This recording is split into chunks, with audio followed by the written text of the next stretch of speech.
You've been releasing new material building up to your upcoming EP. How do you come up with that strategy?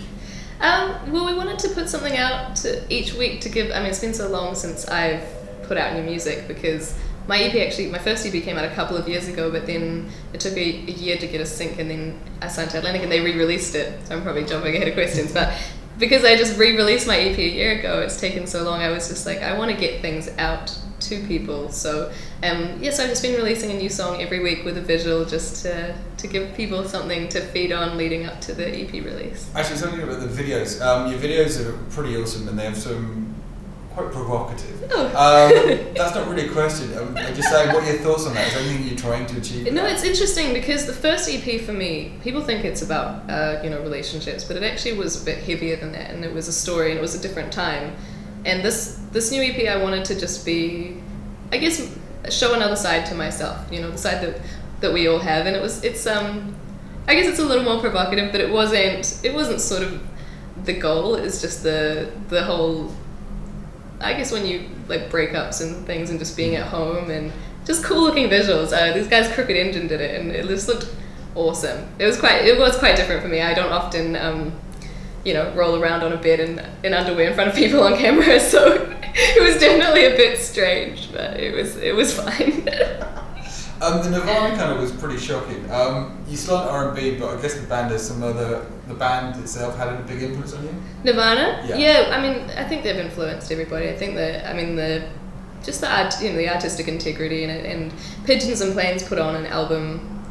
They wanted to do an album and a release with people covering the songs, and I was really honoured to be a part of that. And it was quite funny when I looked through the list. No one had chosen Come As You Are, so I was like, I definitely need to do that one. And the guys also 4E who produced it. It was the first track I think I'd had someone else produce for me or with me. We just built it. We sent things backwards and forwards, and I know that Nirvana was a massive influence for them. So it was really fun.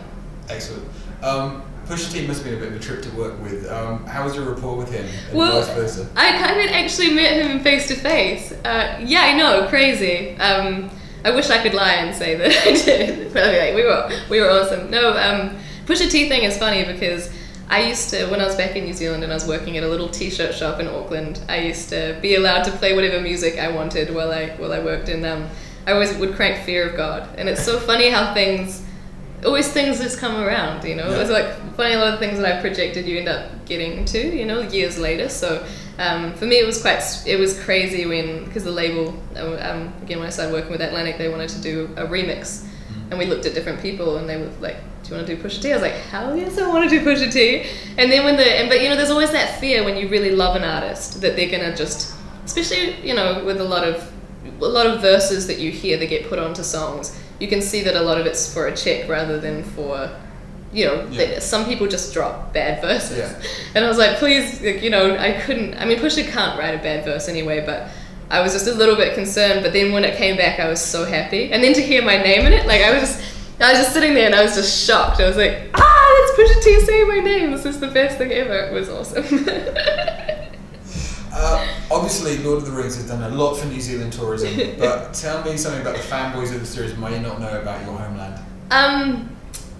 I think everyone's always shocked when I talk about black sand beaches. The West Coast is like black sand and it's beautiful. They're rugged and natural. We do have television. We don't actually live in shires.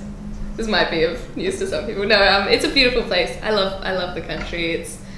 I mean, like the city is thriving like any city, but you can go 20 minutes out and you're at a beach, and everyone's awesome. Yeah, good people. Everyone should visit New Zealand. Your vocals are intentionally and awesomely all over the place. I'm guessing your mixtapes featured all walks of life when you put them together as a kid. Sorry, can you repeat the question? Yeah, sure. Your vocals are intentionally and awesomely all over the place. I'm guessing your mixtapes featured all walks of life. So different styles of music throughout. Oh, yes, definitely. I mean, I've grown up listening to like Donna Summer and Mariah Carey and Celine Dion, and then I went into I loved, and then all the pop stuff. I mean, Spice Girls. My generation, we couldn't escape, and I loved it. I'm not gonna lie. And then Aaliyah, huge influence on me, and a lot of R&B through that time, Shantae, and all of the hip hop, and like I remember listening to little, like, probably my parents didn't like it very much, but they didn't know, actually. I had compilation CDs with, like, Biggie and NWA and stuff. And then I went through a punk, I was into, like, so into punk and metal, like, from NoFX to Metallica and, like, strung out and propaganda. And then I went to a ska phase, and I was in a ska band through high school. And then I went into indie, like, I love Bon Iver, and I love Sigur Rós and Album Leaf and Beautiful, those kind of sounds. And I was a singer-songwriter, started off doing open mic nights as a singer-songwriter at 14, so there was always those things where you'd listen to John Mayer and like John Legend and really good singer-songwriters. So yeah, I'm a bit of it's an eclectic mix. And when I stopped, and I'd been writing so much music. Oh, in my synth pop phase too. I love like New Order, Joy Division, all of these bands. So, and then I started doing, you know, I went away from the singer-songwriter thing, and I started trying things, and I was doing things with loop pedals and synthesizers, and then I started doing this kind of like synth pop stuff, and I was like, would I, at this stage in my life, is this what I want? Like, would I listen to this? And I was like, actually, no. I wouldn't listen to my own music. I was like, what do I want to listen to? And what does my voice suit?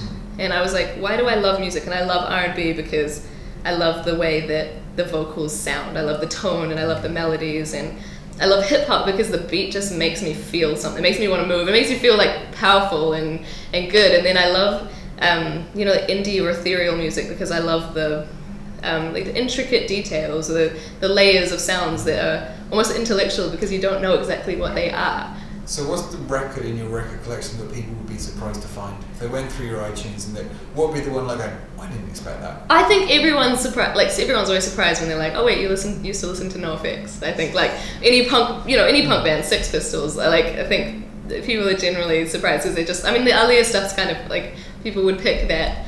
And then, you know, in a lot of like indie smaller bands and things like that too. So I just combined all the sounds that I love, and I think and I put them together, and I think that's where I'm at. But I definitely have a lot more to learn about music. I need to explore a lot more, and I know I'm going to develop a lot. I think I'm very much on 1% of where I'd like to be, you know, and that's like, and it's good now because I get to work, I get to be around so much incredible people. There's just so much that I'm going to learn. It's really exciting. Excellent. Janine, The Mixtape, thank you very much. Thank you for having me.